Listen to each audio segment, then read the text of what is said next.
Hello, everyone. Welcome to the diversity panel. My name's Heather. My name is Halli, and I'm just going to, first of all, we'll introduce ourselves. So talk about what you write, why you want to be on this panel, first of all, I guess, would be a great way to introduce yourself. So Jane, go right ahead. You can start. All right. Well, I kind of got shanghaied on this panel because I was the only disabled person that the person putting the panel together knew. So although I do have characters with various disabilities in my books, today I'm here to represent the common experience of disabled people, the things not to represent us as a global like. I've been disabled for 30 years. I've been around several blocks. I'm an ambulatory wheelchair user, which means I can walk several steps when I need to, but people judge me for being able to do that because one of the common misconceptions is that if you're in a wheelchair, you're in it 100% of the time, everywhere you go, everything you do, your legs don't work. And some people extrapolate that to your brain doesn't work either. So just accept that if somebody's in a wheelchair, they have a reason to be there, and the fact that their legs aren't supporting them at this minute doesn't say anything about who they are as a character or a person. And we'll get into the whole, I could go on for a whole hour, but I won't, so. And what do you write? Right. Well, I have written the Matter Hattie steampunk series, in which there are one or two characters with mobility issues in this wonderful technological world where that's not a big problem for them anymore. And I now am writing the Falls Mysteries set in west of Calgary in the foothills, which include characters with PTSD, a character with my illness, ME/CFS, of which there are around 580,000 of us in Canada. And I'm trying to show that illness from early in the stages for this character in this book. And it seems to be successful because some people take this mystery novel to their doctors so that the doctor will get them better. Cool, sounds great. All right, Calvin. My name is Calvin Jim. I'm an author of Asian style fantasy fiction. When I first started writing almost over a decade ago, I wanted to see Asian characters in my fiction. And at that time, especially at that time in speculative fiction, there weren't a whole lot of it. And a lot of Asian people in speculative fiction. There was some, an awful lot of it was being written by non-Asians. So at the time, I naively decided this is what my focus was going to be. I was going to put Asian characters into my speculative fiction. I was going to set it in Asian settings. I say it was naive because it has been a very long learning curve, and we'll probably end up discussing some of those, some of the issues that have come up in the last decade or so.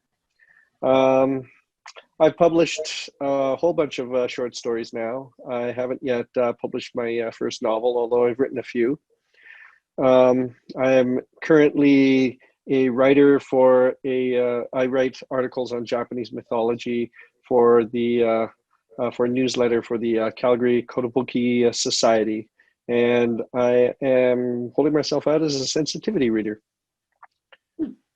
Okay, that's it about me. Thank you, Calvin. Aaron, your turn. Oh, wow. Okay. Well, first of all, I'm amazed we have 29 attendees. That's incredible. Yeah, my name is Aaron Paquette, and I write young adult fiction, and the book that is actually been out in the world, because I've got more that just haven't been published yet because of other reasons I might get into.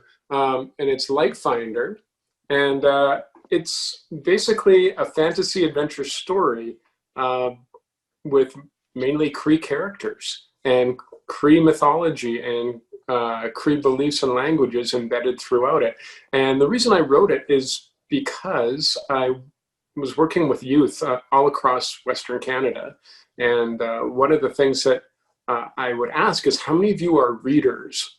and not a lot would put up their hands. And so the question is, why not? And the answer I got from this one young man I always remember, he said, well, I read books, it's just there's nothing for me. It's like, well, isn't there a lot of books written, by Indigenous authors or other authors about Indigenous people? And he said, well, yeah, but usually it's kids from the res and res life. He goes, I already know that life. I don't need that. And I said, well, anything else? He goes, well, I read this one book where, there's this Indigenous character, and he would, turn into a wolf, and he was real buff, but he didn't get the girl. The vampire got the girl. And I was like, okay. So I'd always had a story, these stories kicking around in the back of my head. I didn't have the confidence to write them, or didn't know if I had even though I am Cree, I didn't know if I had the cultural understanding to actually write in any sort of authoritative way. But because of that challenge, I went ahead and I wrote, and the journey was astounding in that I had to consult with so many people. I had to do so much research. As any of you will know, like I basically, to write one book, I basically had to read 100 of them. So that's my journey to date. Good. That's great. It's great to hear everybody's introductions. Mine, I guess, I kind of represent a bit of the feminist society. I also write a lot of LGBTQ characters into my work, and a lot of short stories, horror, spec fic, and I try to represent as much as I can. I think my philosophy is not write what you know, it's write what you learn and write what you can imagine. And the reason why I like spec fic is because you can put, like Jane was saying, a disabled character who has, bionic legs or something along those lines, where it might not be able to be real in reality, but we can create environments where it's inclusive, where we can see, diversity and interracial communication between aliens or robots or whatever other thing that we can kind of imagine, in order to represent or show the human condition in those kind of scenarios. So I guess the next question I want to ask you is kind of part of the description of this panel is, how does speculative fiction allow us to break out of our world and explore marginalized groups and characters? And let's just go in order again, starting with Jane. Okay, Asha, put me on the spot all the time. Sorry. It's okay, it's my last panel of the weekend, so I can deal. I don't know if it's so much a matter of exploration as it is a matter of representing for me, because I am in the group that is so often written badly. But there are common psychological issues that all disabled people face to some degree. And so even more than the technology or the wonders that we can escape from reality through spec fiction, we need characters, I think, that show people dealing with disabilities that their psychological journey is not entirely their own, that other people are on that path with them. So I think that's probably my most potent reason for writing about characters with disabilities, is the psychological support that offers. Mm-hmm, mm-hmm. And keeping them well-rounded as human beings and not just being labeled by, their illness or whatever. Mm-hmm. Yeah, I totally agree with you there. Calvin. For me, it's always been about seeing myself represented in all genres. I'd like to see well-rounded characters who have some form of agency, or not just token characters that are put there for window dressing. And I'd really like to have them as main characters, if at all possible. And I find speculative fiction helps me do that, because then in certain cases I can actually write fantasy fiction. I can write about different realms of different worlds and different places that maybe the average person won't necessarily see, and I can do it in such a way that I don't exoticize the experience. And that's what I'm trying to do with my fiction. Yeah, yeah, So keeping the characters honest. yeah, Mm. it's hard to do. Okay, I'm a third generation Chinese and Japanese on both sides, and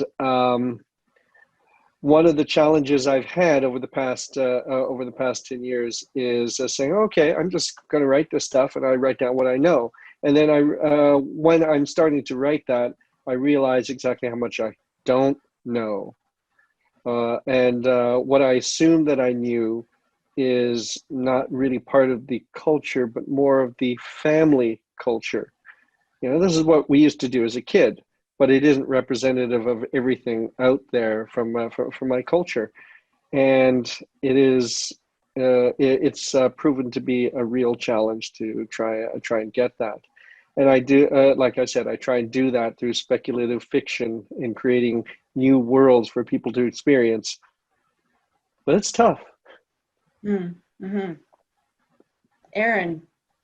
Yeah, it's a good question. You know, I was thinking about this question this week, and I came to the conclusion that people can write anything they want to write about anything they want to write about, anyone, anyhow, any culture, any gender, whatever it is. Write anything you want, but then be prepared for the consequences. So no one's saying you can't write anything you want. You can. You're totally free to do so. But there may be people who take exception with what you do, because you may misrepresent someone else's experience to such a degree that it just doesn't ring true. It's not accurate, and therefore your story becomes unbelievable. It's hard to suspend disbelief if you're getting things so wrong. And of course, there's maybe a responsibility to society to represent things accurately. And the reason I was thinking about that is because I actually have a day job where I'm a city councilor. And so that means that I'm responsible for looking at things through what's called a GBA plus lens, which is gender-based analysis plus. So you take into account every experience. So, you know, for example, here's a book called Invisible Women. And what this book is all about is it's data bias in a world designed for men. So it has given me incredible insight into the everyday experience that women have that a man would never, ever understand if they didn't take the time to learn. Another book that I've been reading is this big one called Critical Race Theory. And that book really basically breaks down all the ways that race plays into people's everyday experience and how it affects our policies, and it affects our viewpoints, and therefore the equity and opportunities in our society. And lastly, I wanted to point out, here's something from a municipal lesson. You know, you come to a crosswalk and you just cross that crosswalk. You don't even think about it. But what if that crosswalk has a big curb? You can't get down that curb. Suddenly, you are cut off from the rest of your neighborhood, your community. You cannot go to the same places other people go.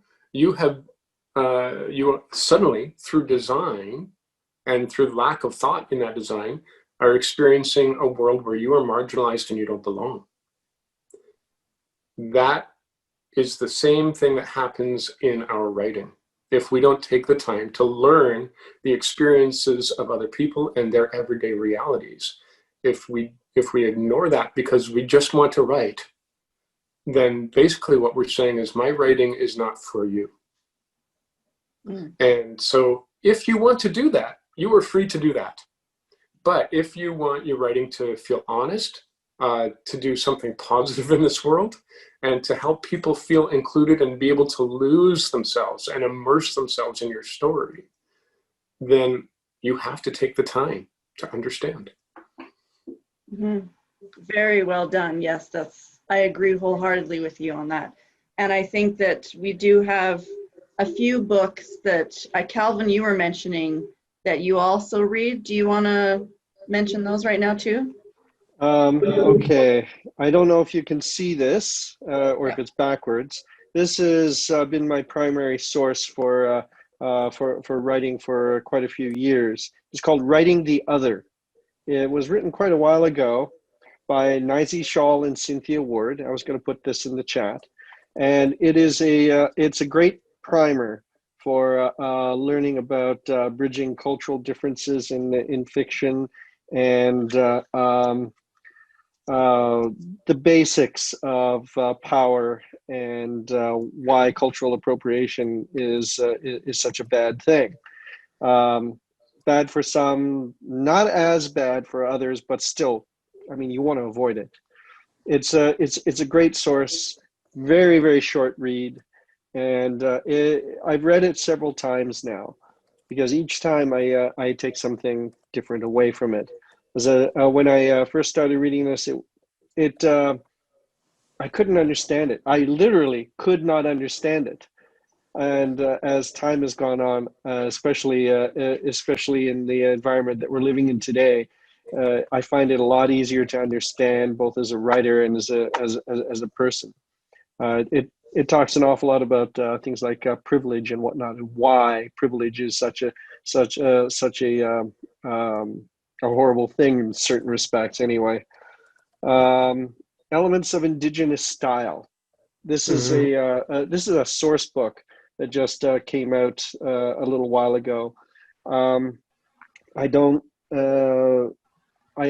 This one is actually written by a Canadian. It is why it discusses why an Indigenous style guide. It talks about contemporary Indigenous cultural realities and different Indigenous peoples here in Canada and the United States. I think this is a great beginning point for being able to figure out Indigenous style, and I would highly recommend this as not as the be all and end all, but as a starting point for if you're going to write about people who are Indigenous here in North America. Mm-hmm. Those are just a couple of books that I would recommend. They're very general books, and highly recommend. And it's Gregory Younging who wrote this, and I'll again put this in the chat so you can find it.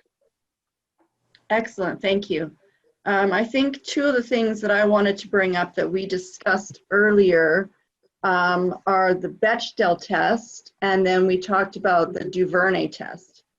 So we all know the Bechdel test, what we should all know, is where you have two female characters that talk to each other in a setting without talking about the male main character as a love interest. And it took a long time, especially for Hollywood, to realize that these conversations between women were not taking place. And so now, hopefully, writers are more aware of being able to put these conversations in. The next one that I wasn't as aware of, the Duvernay test, is the same kind of concept where two minority race characters are talking to each other and not about the main white character. So we've seen a lot of token characters that are there as a sidekick, they're there as comedic relief, or they're there as the first victim in a series of murders. And it's not a very funny joke to say, you know, the black guy gets killed first, but it has happened way too often. And being able to be aware of these terrible scenarios where they're expendable, or the women are just, you know, flighty and stupid and there to make the hero look good. And it's disappointing because for me as a woman, seeing that that's the only role that I could get if I was placed in that situation it plays on our self-image as, you know, this is what we are. We're the housewife, we're the ditzy blonde, we're the secretary that you sleep with, but we're not actually anyone with substance or meaning. And so those are two tests. If you have the time to do a little bit of research, I would recommend just Googling them. I'll put the spelling in the chat. So the next thing, I guess, is we all know damaging tropes, and we know damaging tokenism and damaging cultural appropriation. But how can you change those things? How can you like morph them into a positive thing? And I like to call it cultural appreciation, because we need to have that in there. We need to have, you know, the folk tales, the music, the festivals of people from around the world, but in a way that we are appreciating it and we are putting a positive light on it. So starting with Jane, how can you give some kind of advice to change that tokenism to positive representation? I'm going to come back to that in a second. Okay. But first, I'm going to mention that there are tests for disability representation as well. Oh, there you go. Of course there are. There are the Fry's test, which says, does a work have more than one disabled character? Do the disabled characters have their own narrative purpose other than to educate and profit a non-disabled character? And is the character's disability not eradicated by either curing or killing them? So that's Excellent. one. And then the disrep test is similar for a TV show or film. There must be at least one disabled character who isn't a white, straight, or cisgendered man, who is actually portrayed by a disabled person, whose storyline does not revolve around their disability, and who is not there for inspiration porn or misery purposes. So just think about the disabled characters, you know, and how many of them does that wash out already? Professor X. Yeah, totally. So now, the other question is, how do you represent? And for me, the simplest way is really to give a character some of those views, or to build some of those views, negative views of a disabled person into a character, which then allows other characters around them to reflect back the story's reality and to put some corrections into the perspective. And the other way, of course, is to build a disabled character strong enough and well-rounded enough to stand on their own in that world, so that ultimately their story is not about the disabled character who could, but about the sleuth or the reporter or the airship engineer who does their job and is only occasionally shown making accommodations for their very real disability. Yes, yes, it's not entirely their identity. There's so much more to them besides just that. Right. Excellent. Calvin. Well, for damaging tropes for Asian characters, I mean, the one that comes to mind is the martial artist. They're always martial artists.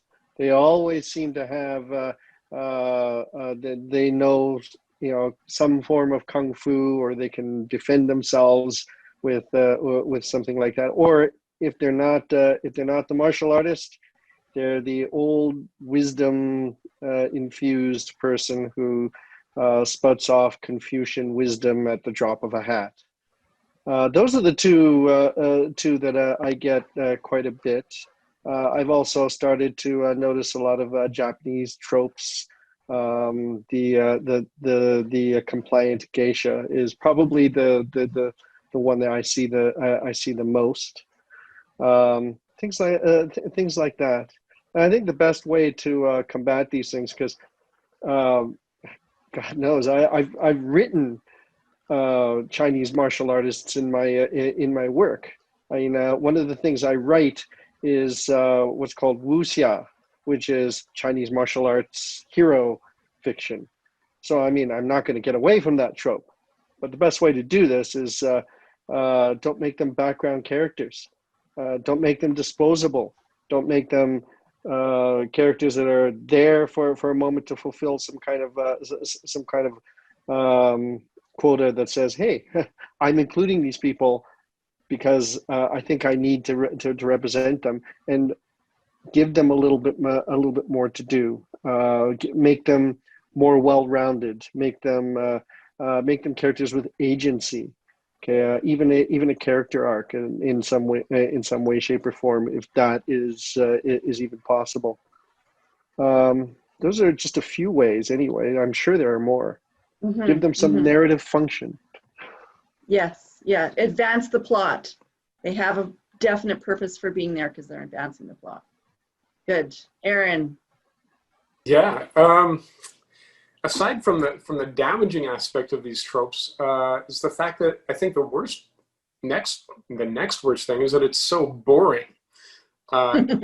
You already know what to expect. There's no surprises. So why you would ever want to include it in something you're writing is beyond me, unless you wanted to have people fall asleep and close the book. You know, some of those damaging tropes for Indigenous people anyway is like the mi tonto, that kind of thing, or the spiritual magical Indian, and then or also like simultaneously the hapless and hopeless drunk. So these are some of the things that are boring, they're harmful, and the fact is they're just not true. I mean, as Jane and Calvin were speaking, Halli, and as you were talking about the Bechdel test, I was thinking, like, have you ever spoken to real human beings in your life? And if so, why would you take the people that you know and suddenly forget all about them and write these characters with specific racial or gender or disability backgrounds, and completely eradicate the personalities of the people that you've encountered in your life in order to further this trope? It doesn't make any sense. So this book is called Son of a Trickster. It's by Eden Robinson, and CBC is making a series out of it. And in this book, you've got people who are alcoholics, people who are drug users, people who are involved in crime, and they happen to be Indigenous. But it's also fascinating and funny, and she turns these tropes on their heads. And that's, if you want to use a trope, then make sure that you absolutely turn it inside out, backwards, sideways. Then it can work, maybe, if you're very, very good at it. And she happens to be Indigenous, so she's able to do that with ease because she knows the truth. The other is this really fascinating series by Indigenous of the 5th season. And in this, she does what Jim was talking about, where she has taken all of these characters who may be racial characters, but put them in an entirely different reality to ours.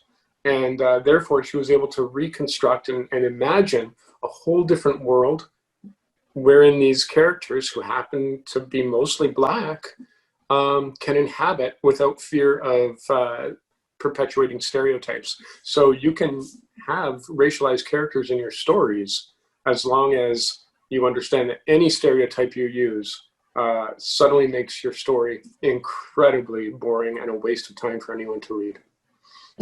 Yeah, definitely.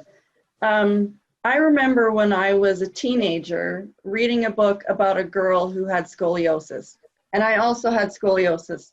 So at the time, I don't remember who wrote it, I don't remember the plot, but what I remember is that I was included and I felt acknowledged and I felt seen.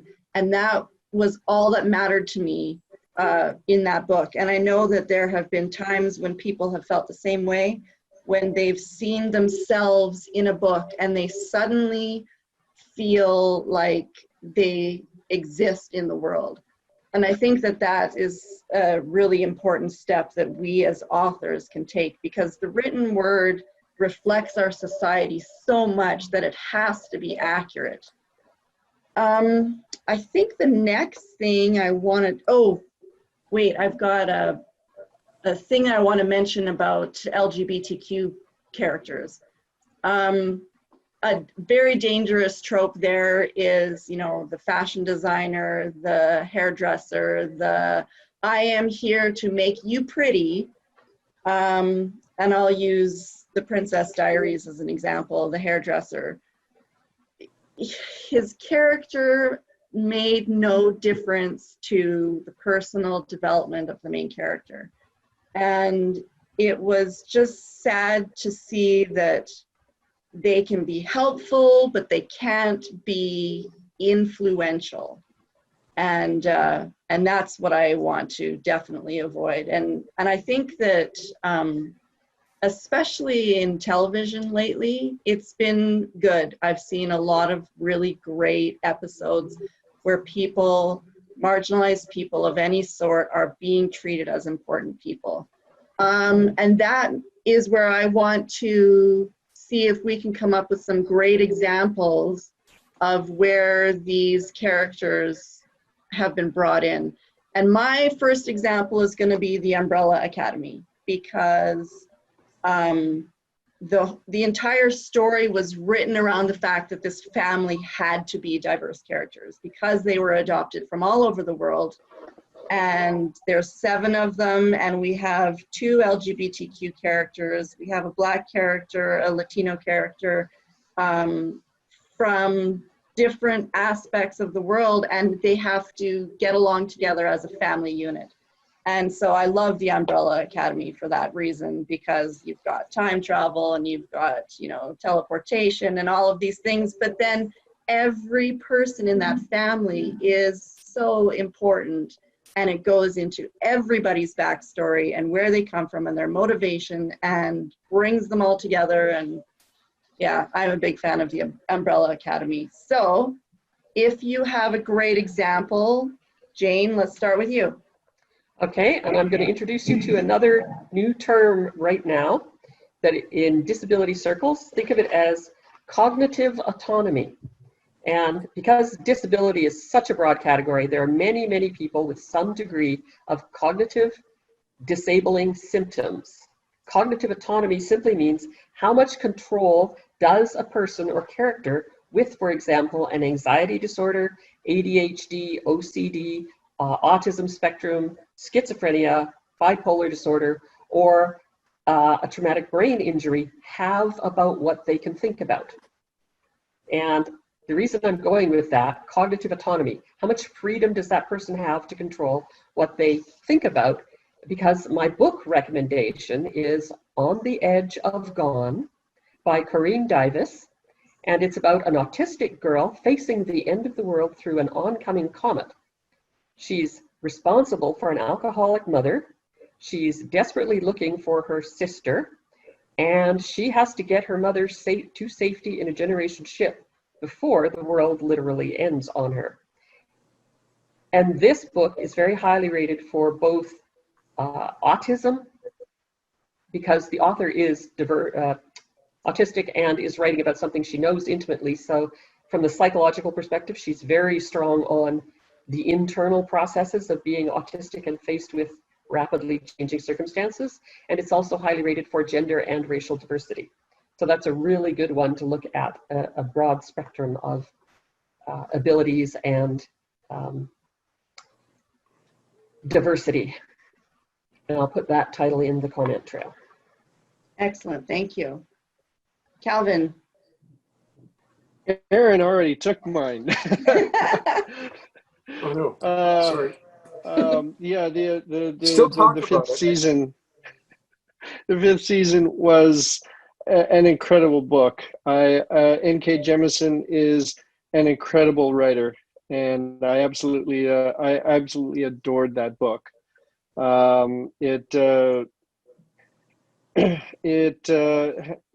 It definitely opened my eyes to certain aspects of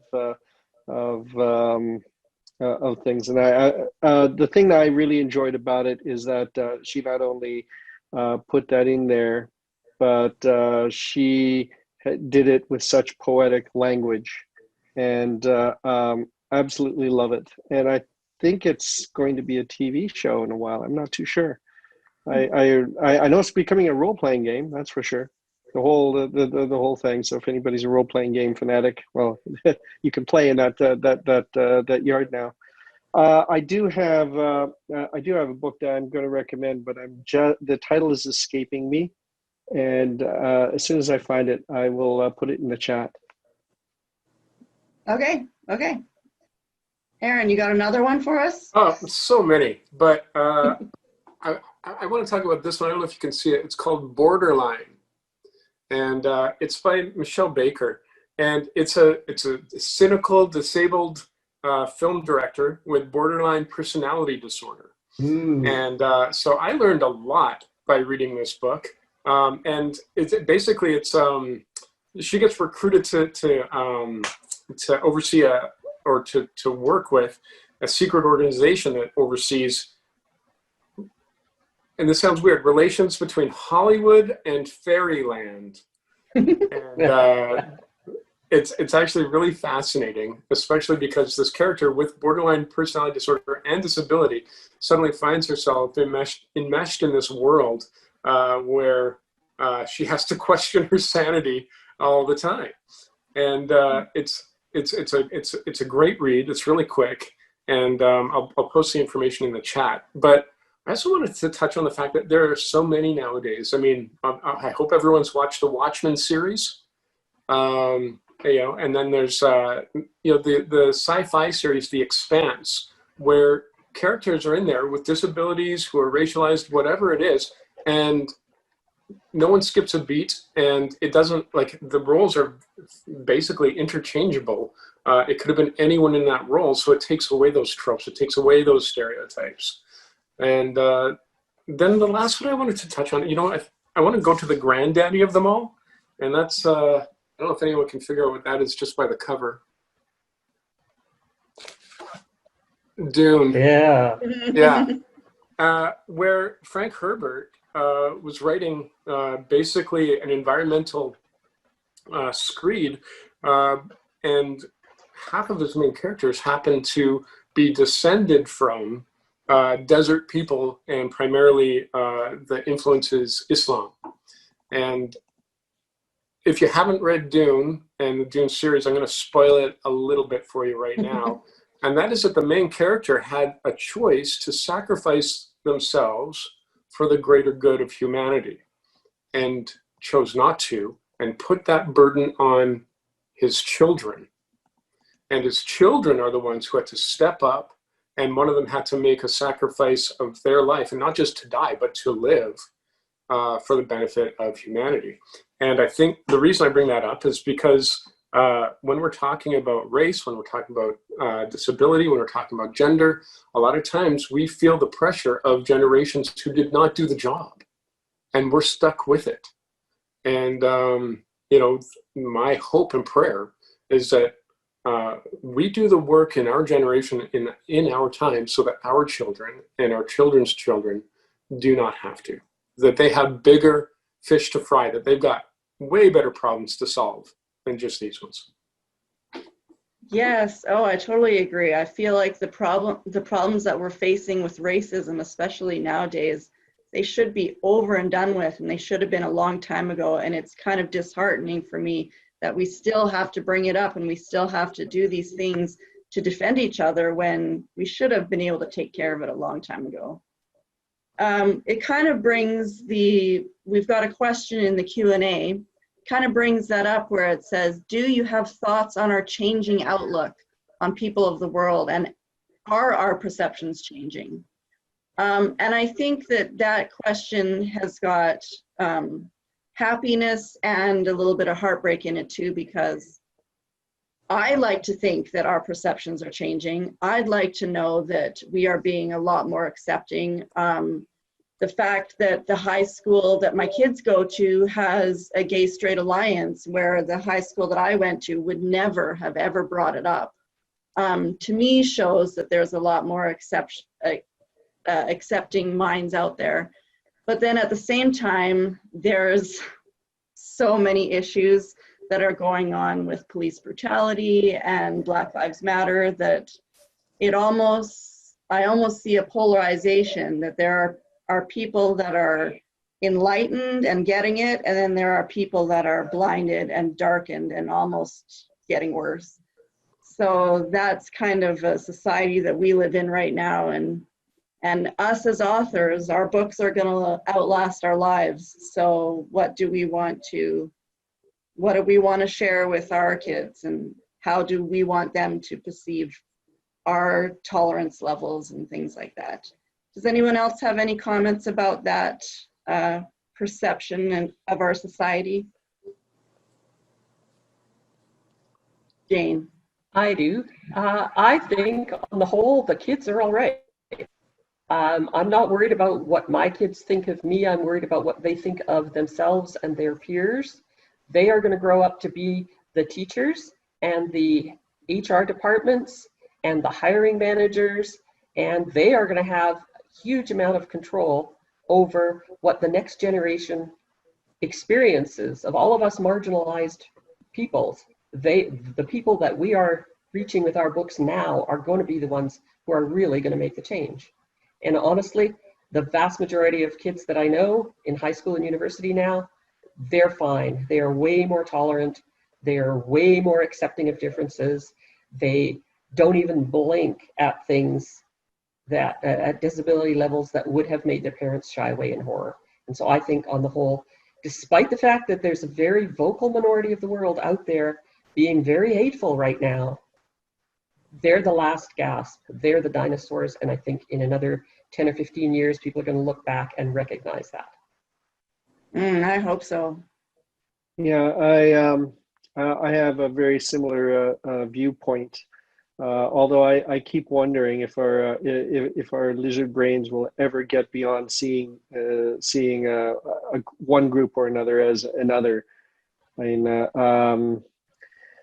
I haven't experienced a huge amount of racism in my life. Most of it was in childhood. As an adult, I have not experienced a whole lot of that. I live in comfort and in privilege. But I still hear about stuff from friends and family, especially the last few months with people talking about the COVID-19 from China.